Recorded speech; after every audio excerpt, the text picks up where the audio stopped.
Assalamualaikum warahmatullahi wabarakatuh. Salam sejahtera untuk kita semua. Yang terhormat Ibu Indrianti Mkom serta teman-teman semuanya. Saya di sini dari kelompok 1 dengan kode kelas 64 3A25. Dan saya akan memperkenalkan 5 teman saya. Yang pertama ada saya sendiri dengan Anissa 642A7094. Ada yang kedua ada Dewi Fitriani dengan NIM 64207097. Yang ketiga ada Cindy Yohana dengan NIM 64207263. Yang keempat ada Triyoga Kurniawati dengan NIM 64207090. Yang terakhir ada Francina Citriolobi dengan NIM 64207348. Di sini kami akan mempresentasikan tema yang berjudul pengenalan internet. 1. Definisi internet. Menurut Ahmad Fauzi dalam bukunya yang berjudul Pengenalan Teknologi Informasi, internet merupakan media komunikasi menggunakan jaringan komputer dan saluran telekomunikasi yang saling dihubungkan. Media penghubung tersebut bisa melalui kabel, kanal satelit maupun frekuensi radio, sehingga komputer-komputer yang terhubung tersebut dapat saling berkomunikasi. Setiap komputer yang terhubung dengan jaringan tersebut diberikan sebuah nomor yang unik dan berkomunikasi satu sama lain dengan bahasa komunikasi yang sama. Bahasa komunikasi yang sama ini disebut protokol. Protokol yang digunakan di internet adalah TCP atau IP atau bisa disebut Transmission Control Protocol atau Internet Protocol. 2. Sejarah singkat internet.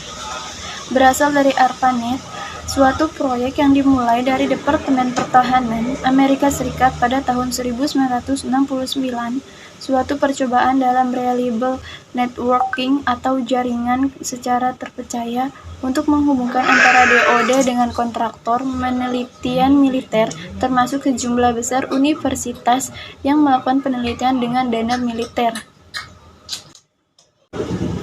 ARPA merupakan singkatan dari Advanced Research Project Agency, cabang dari Defense atau Pertahanan, yang mempunyai kewajiban membagi-bagikan uang grant sehingga menjadi DARPA atau Defense ARPANET, mulai dengan 3 komputer kecil yang dikoneksi di California digabungkan dengan 1 di Utah, tetapi secara cepat berkembang di seluruh kontinen. Internet ini mulai tumbuh pesat pada dekade 1990. Istilah dalam internet yang pertama ada website, tempat sekumpulan halaman web milik seseorang atau suatu perusahaan yang dikumpulkan dan dikemas. Yang kedua ada homepage, istilah untuk menyebutkan halaman pertama yang akan muncul jika sebuah situs web diakses. Yang ketiga yaitu ada URL atau Universal Resource Locator. Istilah lain untuk menyebut alamat website URL.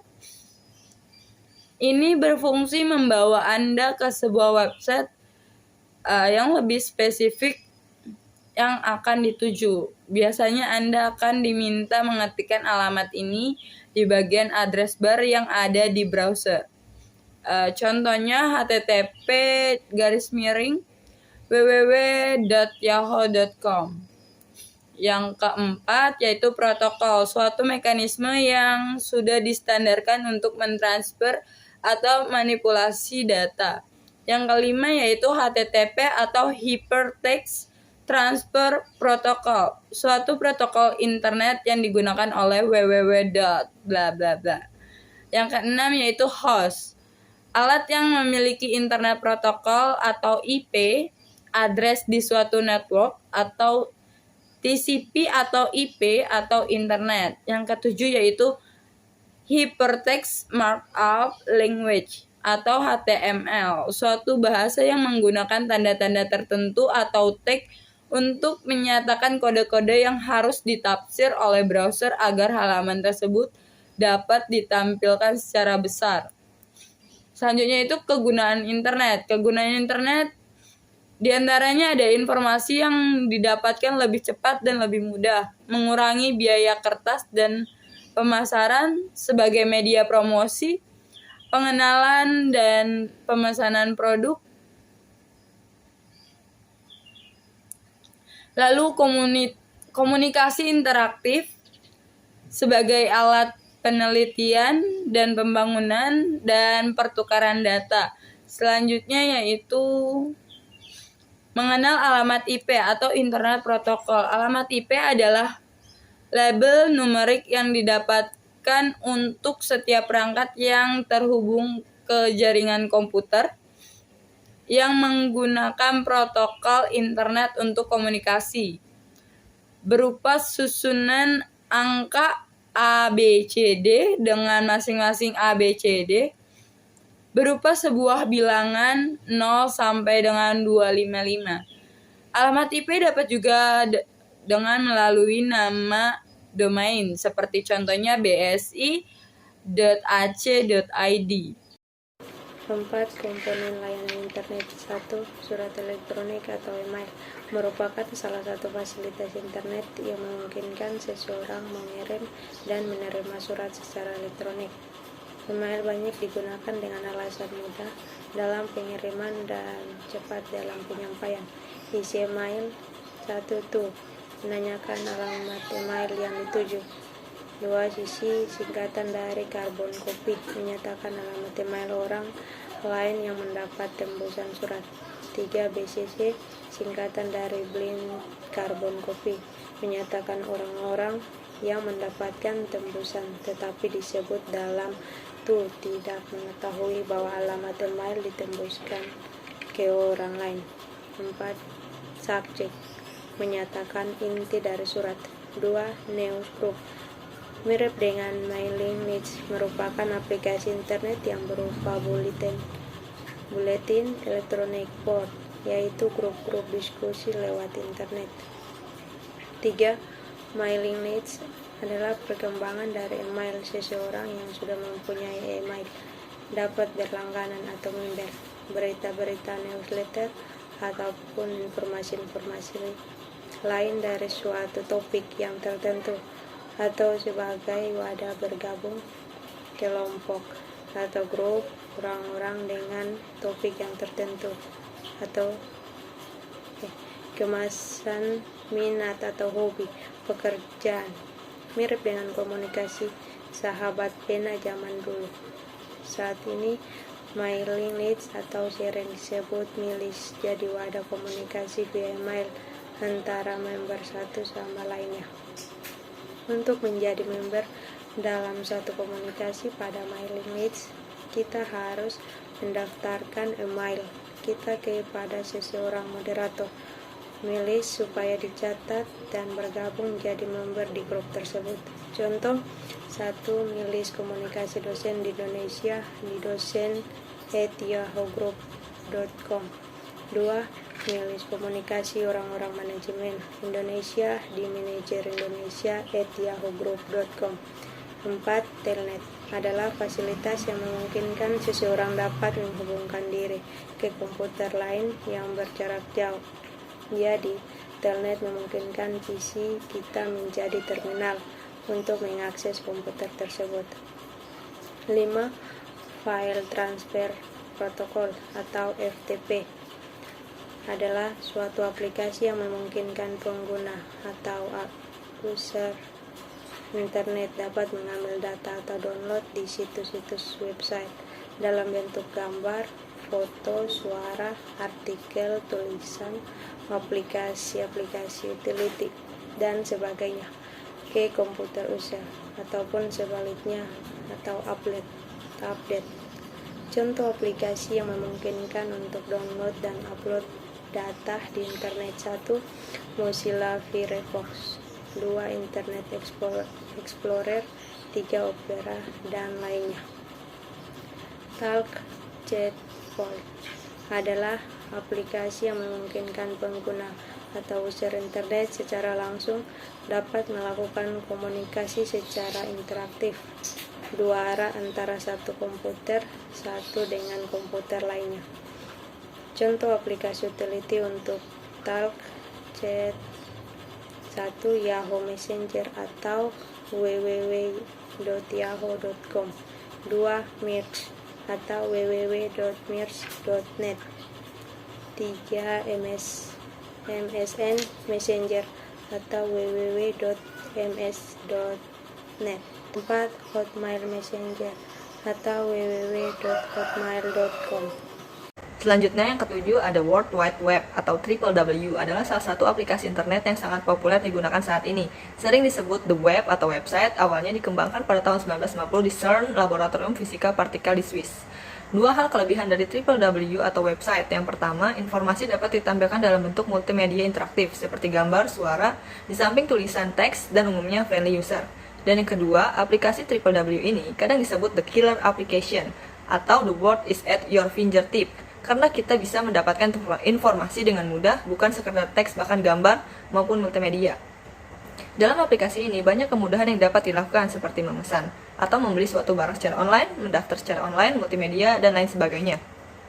Definisi browsing. Jika kita ingin menjelajahi World Wide Web atau WWW, maka kita membutuhkan sebuah aplikasi software yang sering disebut browser.